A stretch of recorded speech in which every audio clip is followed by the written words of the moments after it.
The town of Grey Hill was quiet, sitting between hills covered with pine trees.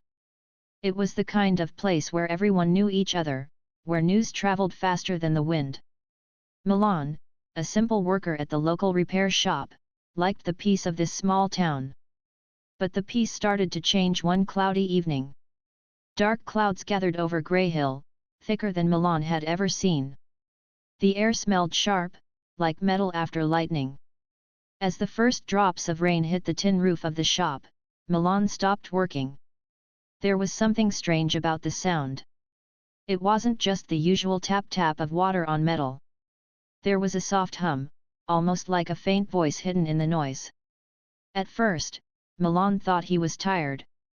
He had been fixing engines since morning. He rubbed his eyes, but the strange sound didn't go away. The rain hit harder, and the humming grew clearer. It was not a normal sound of rain. It almost felt like someone whispering, far away, through thousands of falling drops. Milan stepped outside, letting the rain fall on his face. It was cold, but it carried a strange rhythm, like words trying to form. He tilted his head and listened carefully. He could not understand the message, but he knew it was not his imagination. Later that night, Milan told his neighbor about it. Old Maro just laughed. "It's only wind playing tricks with your ears," Maro said. But Milan was not convinced. He had lived in Grey Hill all his life. He knew the sound of rain better than anyone. This was different. The next day, more people started to talk about strange dreams. Rena, the local school teacher, told Milan she had seen flashes of light in her sleep, as if falling rain carried sparks of energy. Others spoke of soft voices calling their names when they walked alone at night. The whole town began to feel uneasy. 3 days later, black vans arrived in Grey Hill. Men in dark coats said they were from the Weather Survey Department. They claimed the storm was unusual but harmless. They set up strange devices on rooftops and near the river. People whispered about government secrets, but no one dared to ask too many questions. Milan grew more curious. He bought an old recorder from the shop and placed it near his window. When the rain came again, he recorded every sound carefully. Hours later, when he listened back, his heart skipped a beat. Beneath the soft drum of raindrops, there was a patterned short bursts, then pauses, then longer bursts. It was too regular to be nature. The next evening, Milan met Rena outside the school. "Do you hear it too?" she asked softly, as if afraid someone might listen. "Yes," Milan said. "I recorded it. It's like someone speaking through the rain." Rena nodded. "I tried to analyze the sound in the science lab. It's not random. It's structured." They shared worried looks. What could it mean? Who, or what, was sending these whispers through the clouds? As they spoke, a tall man wearing a grey coat appeared near the corner of the street. His face was calm, but his eyes were sharp. "You two should stop listening," the man said quietly. "It's not safe to look for answers you don't understand." Milan frowned. "Who are you?" "Just someone giving advice," the man replied. He turned and walked away, disappearing into the mist. That night, Milan could not sleep. He kept hearing the rain outside his window. Over and over, he played the recording. Then, at midnight, he froze. In the middle of the hum, a clearer sound appeared. A word. Faint but real. "Help!" Milan felt chills run down his spine. The rain wasn't just sound. It was a voice calling out. Someone or something was speaking through every drop that touched the earth. And they were asking for help. The next morning, Milan woke up early. The sky was dark again, though the rain had not started yet. He could not stop thinking about that single word help.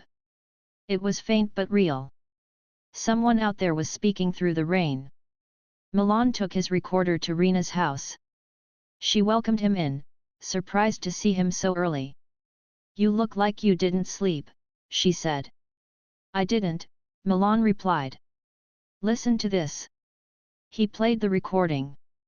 At first, it was only soft humming mixed with raindrops, but then came that strange, drawn-out sound. Help! Rena's eyes widened. I heard it. That's not imagination. I told you, Milan said. It's real. But what does it mean? Who's saying it? Rena led Milan to her small science room behind the house. She had connected her old computer to an analyzer. I ran the sound through this, she said. The pattern is too regular to be nature. It's almost like a code. They listened again, slowing down the sound. What first seemed like random noise now looked like signals, short and long bursts, almost like a message hidden in the rain itself.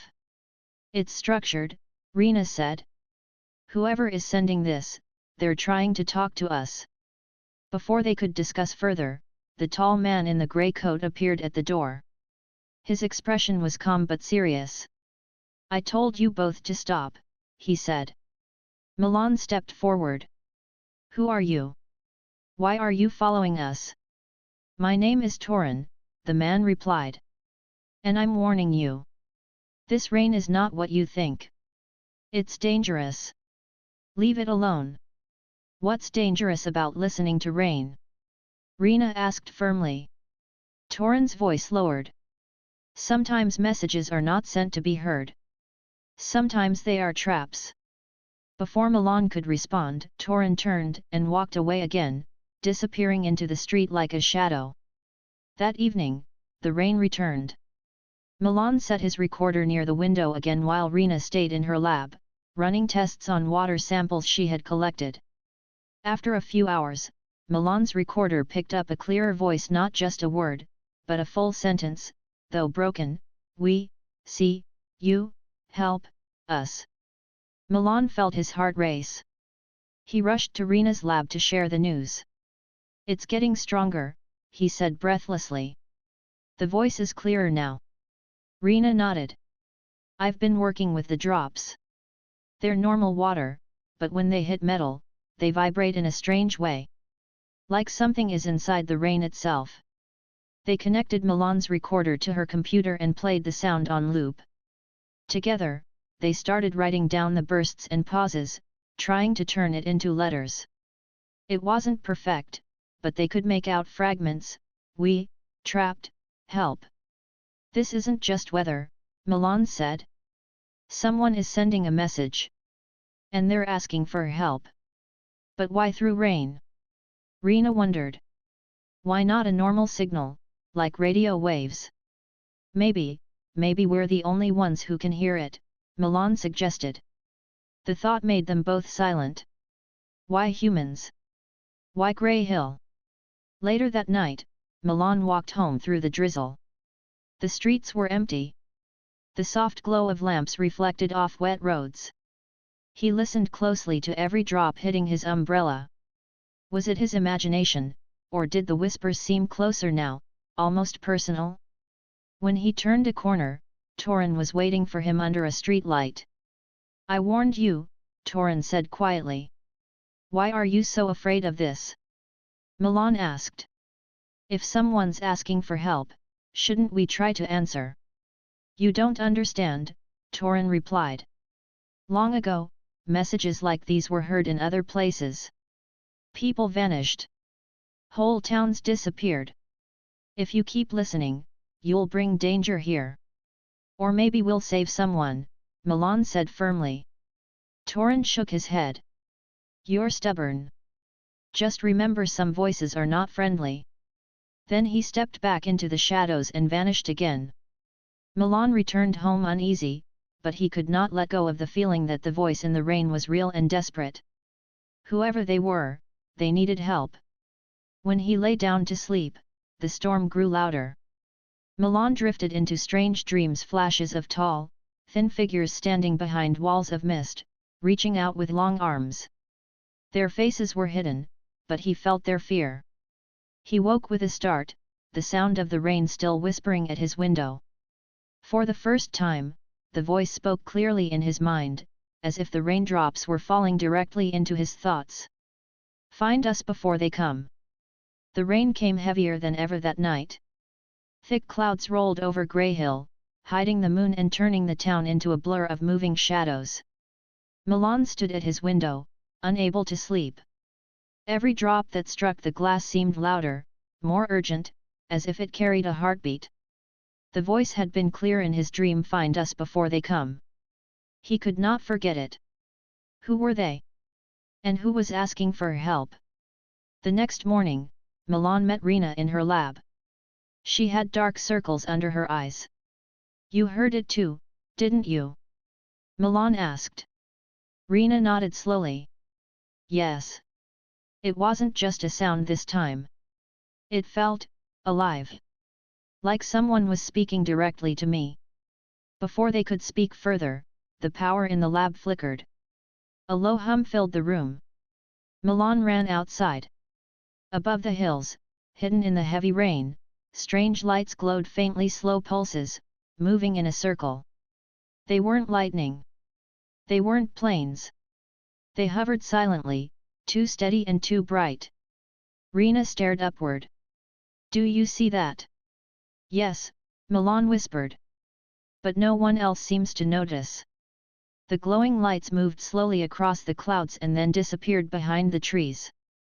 No sound, no wind shift, just gone. Milan's heart pounded. Something or someone was definitely here. Later that day, Milan and Rena met in secret at an old storage shed near the edge of town. They spread out their notes, the recordings and sketches of the strange patterns in the rain. This isn't natural, Rena said. The signals are pointing somewhere. Look, every time the voice speaks, the bursts form a curve, almost like a map. A map to what? Milan asked. Maybe where the voice is coming from, she replied. Suddenly the door creaked open. Torin stepped inside, his grey coat dripping wet. I told you to stop, Torin said firmly. You don't know what you're playing with. Milan glared at him. You're following us again. Why? What are you hiding? Torin looked at the papers on the table.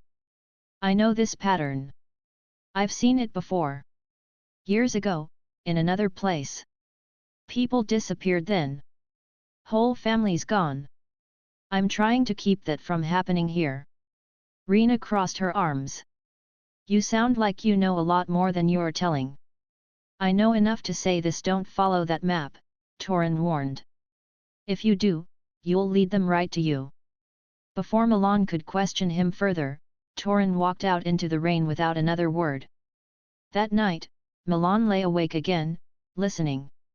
The storm had grown even worse. The whispers were no longer faint, they were loud, forming words that sent chills through his bones. We are trapped, help us, before they come. In his dream, Milan saw tall, thin figures again, standing behind a wall of shimmering mist. Their arms reached out, but they could not pass through. Around them, strange dark shapes moved, circling like hunters. Milan woke with sweat on his forehead. The next evening, Milan and Rena climbed the hill outside town to get a better view of the clouds. Rain poured down hard, but they stayed. At midnight, the strange lights returned. This time they were lower, almost brushing the tops of the trees. A shape hovered within the rain, a dark craft, smooth and silent, half hidden by the storm. Rena grabbed Milan's arm. It's real, she whispered. Not a dream. Not an illusion. The craft pulsed with soft blue light, almost like it was breathing. Then it tilted slightly, as if looking down at them, before fading back into the clouds. When the storm finally eased near dawn, Milan and Rena hurried back to her lab. They reviewed the recordings again. The voice was stronger than ever, almost forming full sentences. We see you, you can hear us, help us, trapped, forest. It's giving directions, Milan said. The forest outside Grey Hill, that's where the signal points. But Torin said not to follow it, Rena reminded him. Milan clenched his fist. If someone is calling for help, I can't just ignore it. Rena looked at him, torn between fear and curiosity. Finally, she nodded. Then we go together. Outside, the streets were quiet. Most townsfolk stayed indoors, afraid of the endless rain.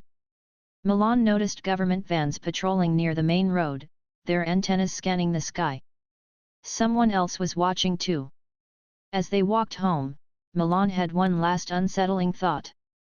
In the puddles on the ground, reflections of raindrops moved in strange ways, rippling like eyes staring back at him. The morning after the strange craft appeared, Grey Hill felt different.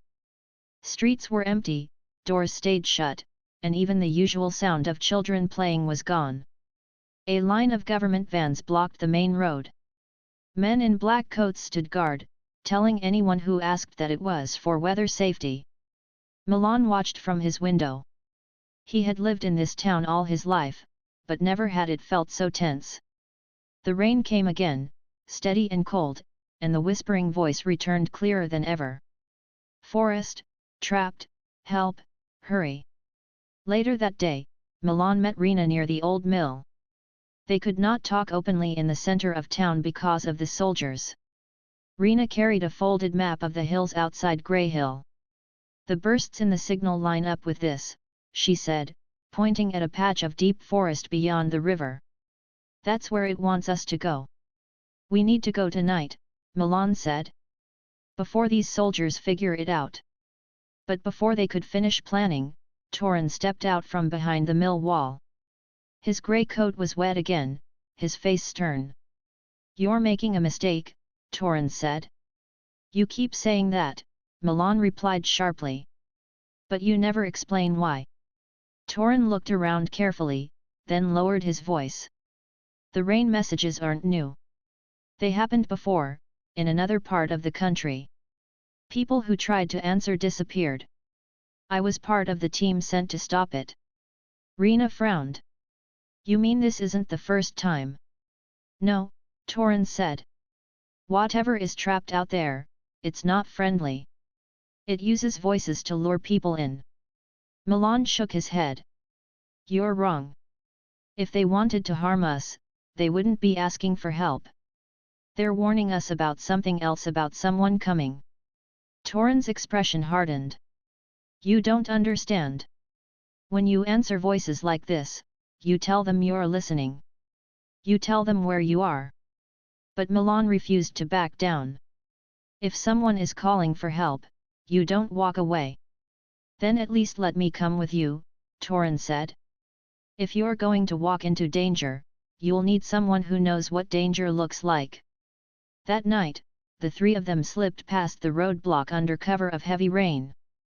The soldiers were distracted, setting up equipment to track the signals. Milan led the way through the muddy path into the forest, guided by Rena's map and the whispering voice in the rain. As they went deeper, the signal grew stronger. The drops hitting their jackets seemed to hum with energy, almost vibrating against their skin. Milan noticed strange markings on the trees, long, dark streaks that shimmered faintly under the rain light. Do you see that? Milan whispered. Yes, Rena said. It looks burned, but not by fire. Torin touched one of the marks and pulled his hand back quickly. It's not natural. Keep moving. After an hour of walking, they reached an old clearing where the ground had sunk in. At the center was a mound of soil with twisted metal sticking out, pieces of something buried long ago. The rain above the clearing shimmered as if it carried hidden light. This is it, Milan said. This is where the voice is coming from. Rena knelt by the metal, brushing away mud. It's not human. Look at this surface, it's too smooth, too perfect. Torin scanned the clearing nervously. We shouldn't stay here. Someone's watching. Suddenly, the voice in the rain grew louder, almost painful to the ears. We are trapped, free us, before they come. The ground shook lightly. Lights flickered under the soil. Milan felt his heart race. They're right under us, Rena whispered. Or something is, Torin said grimly. Before they could investigate further, bright beams of light cut through the trees. Government soldiers were moving toward the clearing. They followed us. Rena hissed. We have to hide, Torin said. The three of them crouched behind fallen logs as soldiers entered the clearing. They carried strange scanning devices and pointed them at the buried metal. One of the soldiers spoke into his radio. We've found the source. Prepare containment. Milan clenched his fists. They're going to destroy it, he whispered. Good, Torin muttered. It's safer that way. No. Milan said. We have to get closer. If they destroy this, whoever is calling for help will be lost forever. The voice in the rain whispered again, louder than ever, echoing through the clearing as if it knew what was happening. Only you can hear, only you can help, hurry. Milan looked at Rena. She nodded, fear in her eyes but determination on her face. They would not let the soldiers erase this mystery without understanding it first. The soldiers searched the clearing carefully, sweeping their scanning devices over the ground. The strange metal under the soil pulsed faintly, as if alive. Milan, Rena, and Torin stayed hidden behind fallen logs, watching every move. They're going to dig it out, Milan whispered. They're going to destroy it, Rena corrected softly. That's what they should do, Torin muttered. It's safer that way. But Milan shook his head. No. We have to reach it first. When the soldiers moved to the far side of the clearing, Milan signaled to Rena and Torin. The three of them crawled silently through the wet grass toward the buried object. The rain was heavy now, drops falling like beads of glass, and the whispers in it were louder than ever.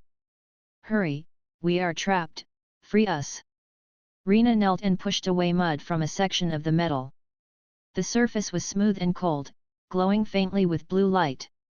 It looked like no machine she had ever seen.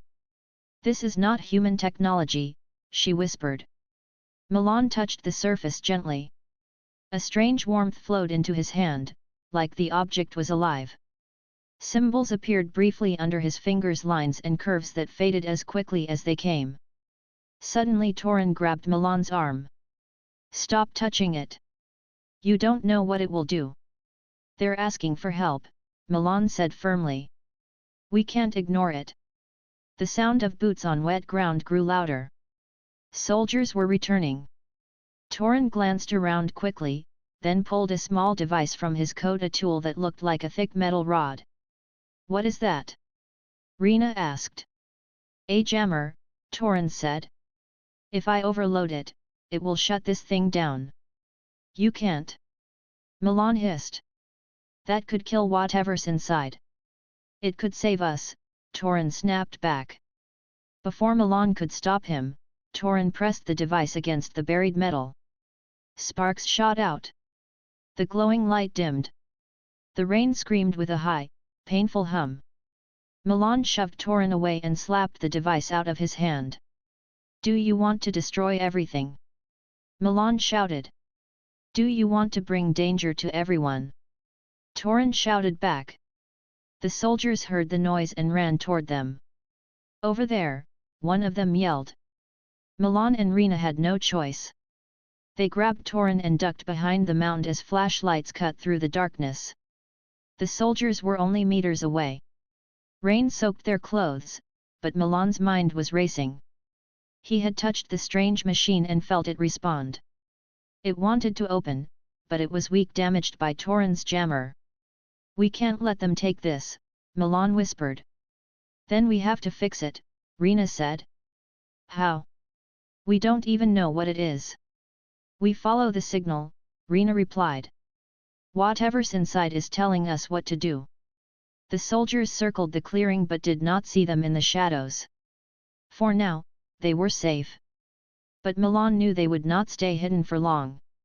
They slipped into the forest as quietly as they could. When they were far enough away, Milan stopped to catch his breath.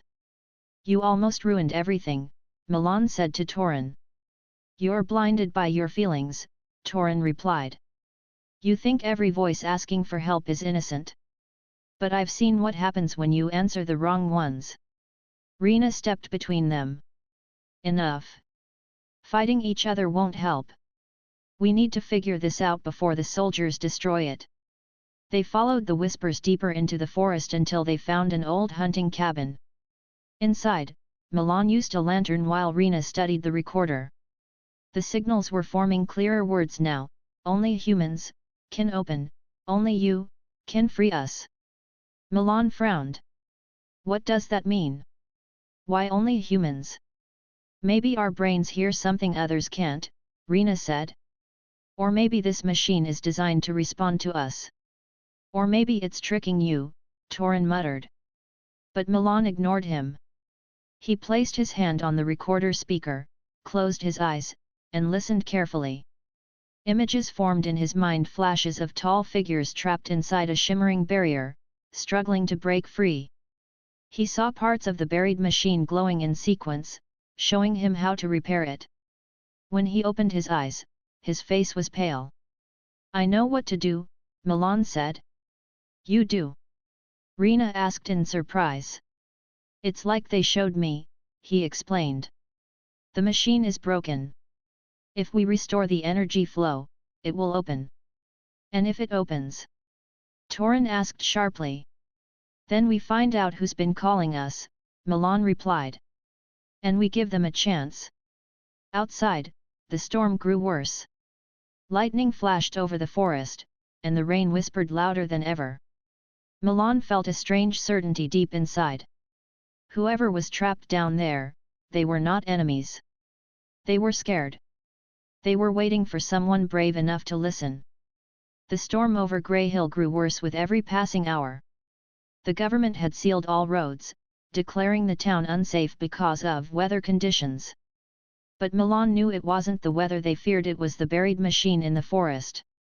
Inside the hunting cabin, Milan spread out rough sketches of the glowing patterns he had seen in his vision. Rena examined them with a lantern while Torin sat by the door, keeping watch. This isn't just a signal, Milan said. It's like instructions. The machine is hurt, and they're showing me how to repair it.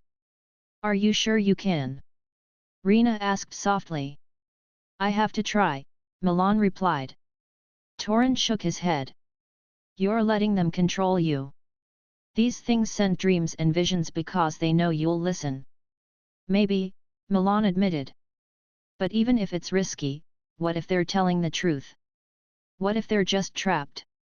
The voice in the rain grew louder, almost pleading, only you can open, hurry, they will come.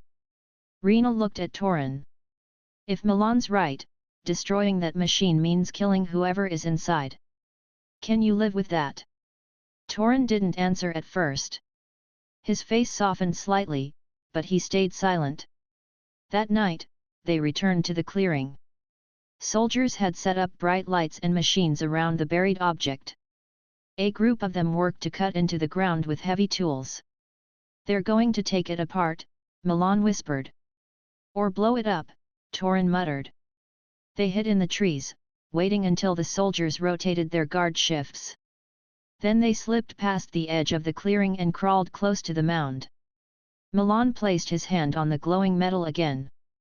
Symbols appeared briefly, showing where the energy pathways were broken. Rena, I need your help, Milan whispered.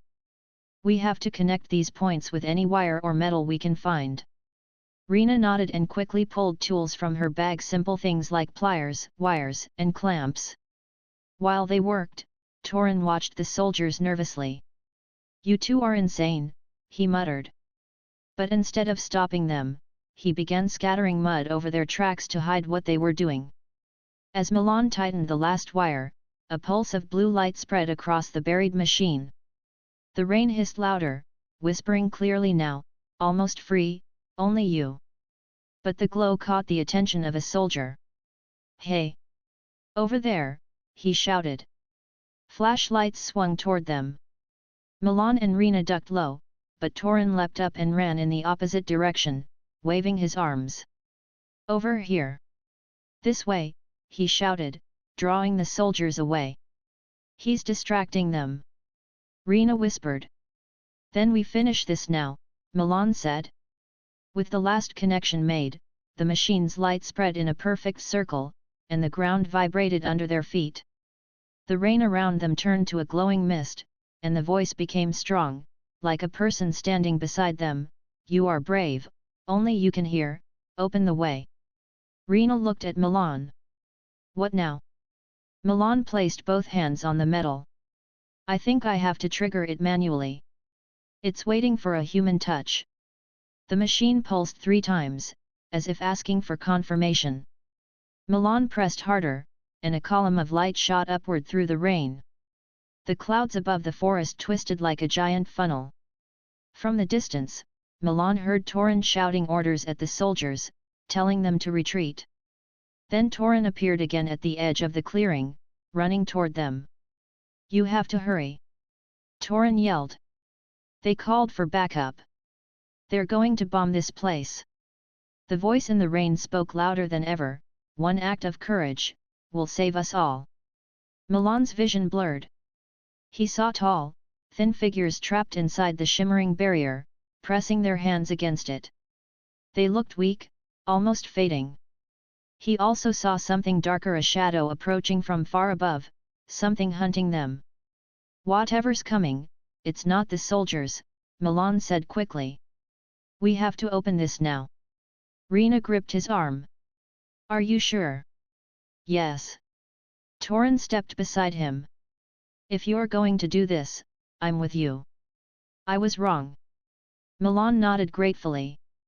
Together, the 3 of them pressed their hands to the machine. The symbols lit up fully, forming a complete pattern. A deep hum rolled through the ground, shaking the trees. The metal split open, revealing a glowing core. Inside the light, shadows of the trapped figures reached out. Soldiers reappeared at the edge of the clearing, shouting and raising their weapons. "Step away from the object," one of them yelled.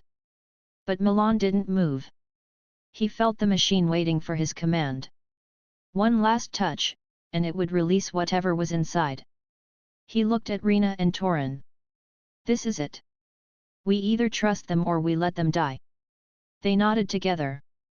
Milan pressed his hand firmly against the core, and the rain exploded into a storm of blue light. The rain poured harder than ever, washing the streets clean but filling the air with tension. Ryan stood at the edge of the ruined square, water dripping from his hair, his clothes clinging to his skin. The dark cloud above the city was not only a storm, it was the cover for something far worse. Lena arrived breathless, holding the old radio.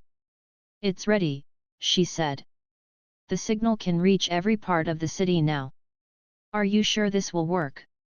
Ryan asked, looking at the tall tower in the distance. Lights blinked inside it like the eye of something alive.